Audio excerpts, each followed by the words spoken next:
Renal एटमी, जैसे हम लोगों ने मैंने आपको बताया था, रीनल आर्टरी, रीनल वेन और यूरेटर। यूरेटर आगे जाके डिवाइड होती है ऐसे, बाहर की तरफ, बाहर वाला जो पोर्शन है दैट इज कॉर्टेक्स, अंदर वाला पोर्शन इज मेडुल्ला। आर्टरी छोटी छोटी आर्टरीज के अंदर डिवाइड होती है, यही आर्टरीज मिलके डिवाइड होकर क्या बनाती हैं आपका ग्लोमेरुलस, और ग्लोमेरुलस से वापस आता है, ये वेन बनती है। समझ गए नहीं? और ये यूरिन में जब ग्लोमेरुलस, जैसे वोमेन्स कैप्सूल और दरमियान में आपका ग्लोमेरुलस, यूरिन ब्लड यहाँ से आना है और इसने यहाँ से फिल्टर होना है, जीएफआर यहाँ से आना है। ठीक है, ये सारी ट्यूब्यूल्स के अंदर से गुजरने के बाद, छोटे छोटे छोटे छोटे ट्यूब्यूल्स से गुजरने के बाद ये बड़े वाले सिस्टम्स के अंदर आना है। ठीक है, ये सारे इकट्ठे होकर क्या बनाएंगे आपका यूरेटर बनाएंगे। ये बेसिक कॉन्सेप्ट है, बाहर कॉर्टेक्स और अंदर मेडुला। ठीक है। अच्छा, जब किसी पेशेंट का हम लोग रीनल ट्रांसप्लांट करना हो तो डोनर जो है वो अपना लेफ्ट किडनी देता है। लेफ्ट किडनी क्यों? लेफ्ट किडनी थोड़ा सा लोअर पड़ा होता है। लेफ्ट किडनी की जो रीनल वेन है वो थोड़ी लंबी होती है, तो एनास्टोमोसिस में आप लोगों को उसको धागा लगाना, उसको टांका लगाना ज़्यादा आसान हो जाता है। ठीक है। अच्छा, रीनल ब्लड फ्लो कैसे है? रीनल ब्लड फ्लो कहाँ से शुरू होता है? Renal artery. रीनल आर्टरी जाके डिवाइड हुई सेगमेंटल आर्टरीज के अंदर, सेगमेंटल आर्टरी आके जब डिवाइड हुई इंटरलोब्यूलर आर्टरी के अंदर। ठीक है, इंटरलोब्यूलर आर्टरी आपकी एफरंट आर्टीरियोल में, एफरंट आर्टीरियोल, एफरंट आर्टीरियोल, यहाँ से ब्लड दाखिल होगा, ग्लोमेरुलस में घूमेगा, घूमने के बाद इफरंट आर्टीरियोल से बाहर निकल जाएगा। ये वाली जो पिक्चर है इसको आप लोग अच्छे तरीके से याद कर लें, ये बहुत इंपॉर्टेंट पिक्चर है। ठीक है, एफरंट आर्टीरियोल फिल्टर होने के बाद इफरंट आर्टीरियोल, मीन्स के इफरंट आर्टीरियोल के अंदर आपका फिल्टर ब्लड है, जो साफ हुआ हुआ ब्लड है वो है। इफरंट आर्टीरियोल से वेजा रेक्टम, वेजा रेक्टम से विनस आउटफ्लो। समझ लगे नहीं? ग्लोमेरुलस और वुमेन्स कैप्सूल, ये तस्वीर लाजमी याद रखनी है।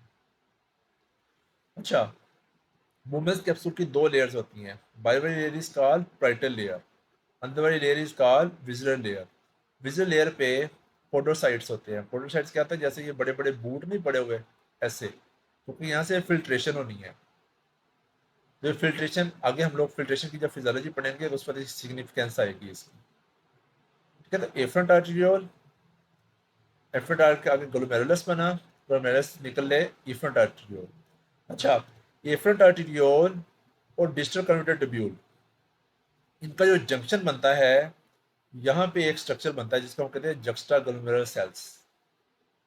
ये एफरंट आर्टीरियोल्स, ये जक्स्टा ग्लोमेरुलर सेल्स बहुत इंपॉर्टेंट होते हैं। क्यों? इन्होंने ही सेंस करना होता है कि इसके अंदर ब्लड प्रेशर कितना है। एफरंट आर्टीरियोल में अगर ब्लड प्रेशर कम है तो ये अगला पोर्शन कंस्ट्रिक्ट या डायलेट करते हैं। समझेंगे नहीं? तो ये जे जी सेल्स, इनको हम जे जी सेल्स बुलाते होते हैं, जक्स्ट्रा ग्लोमेरुलर सेल्स। और जो आपकी डिस्टल कन्वर्टेड ट्यूब्यूल्स है इसमें भी स्पेशलाइज सेल्स होते हैं, उनको कहते हैं मैक्यूला डेंसा।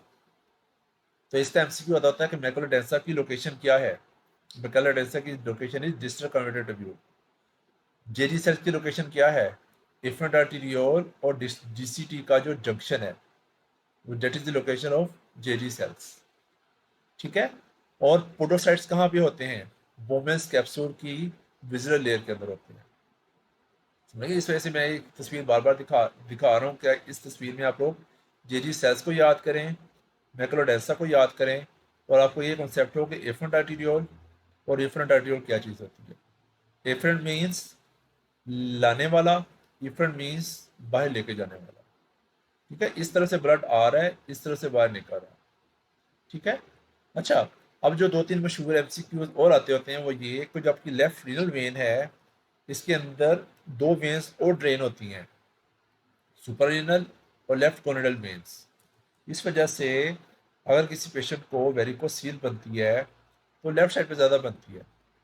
वो किडनी, उसकी अगर डिविटी हो जाए तो किडनीज भी इन्वॉल्वमेंट हो जाती है, क्योंकि लेफ्ट साइड की जो कोनिडल वेन है वो जाके आपकी लेफ्ट किडनी के अंदर लेफ्ट रीनल वेन के साथ मिलती है जाके। ठीक है। अच्छा, एक और छोटी सी बात, जैसे कि अगर आप लोग गौर करें तो आपने देखा होगा कि जो कॉर्टेक्स है इसका, किडनी का, ये हाईली वेस्कुलराइज्ड है। ठीक है।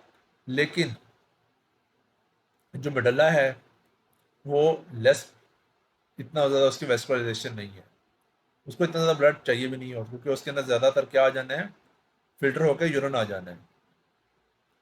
आल्दो ये एरिया बहुत ज़्यादा वेस्कुलराइज्ड है, लेकिन जब भी हाइपोटेंशन होगी तो ये वाला एरिया सबसे ज़्यादा ससेप्टेबल होगा इस्कीमिया को, वलिया सबसे ज़्यादा ससेप्टेबल इस्कीमिया को होगा, और फ़ौरन इसके अंदर जो है इस्कीमिक डैमेज आना शुरू हो जाता है जब पेशेंट को हाइपोटेंशन हो। इस वजह से जब कोई हाइपोटेंशन वाला पेशेंट आता है, like diarrhoea, vomiting, Burns, heart failure with hypotension, patient को कोई ट्रॉमा हुआ है या पेशेंट को रेब्डोमाइलिसिस हुआ है, कोई भी कंडीशन जिसमें पेशेंट का ब्लड प्रेशर कम होता है, तो उसमें हम लोग पहला काम क्या कहते हैं, पेशेंट को फ्लूइड लगाओ, फ्लूइड लगाओ, फ्लूइड लगाओ, फ्लूइड लगाओ। फ्लूइड नहीं लगाएंगे तो क्या होगा, हाइपोटेंशन होगी, हाइपोटेंशन होगी तो आपका ये वाला जो एरिया है ये डैमेज होगा, इस्कीमिक डैमेज, तो पेशेंट के रीनल फेलियर में चांस जाने के चांसेस बढ़ जाते हैं। आगे हम एटीएन एकेआई पढ़ेंगे तो उसमें इसको ज़्यादा तफसील से पढ़ेंगे। ठीक है, तो इस चीज़ को याद रखना है, despite high vascularity this area is very prone to hypotension.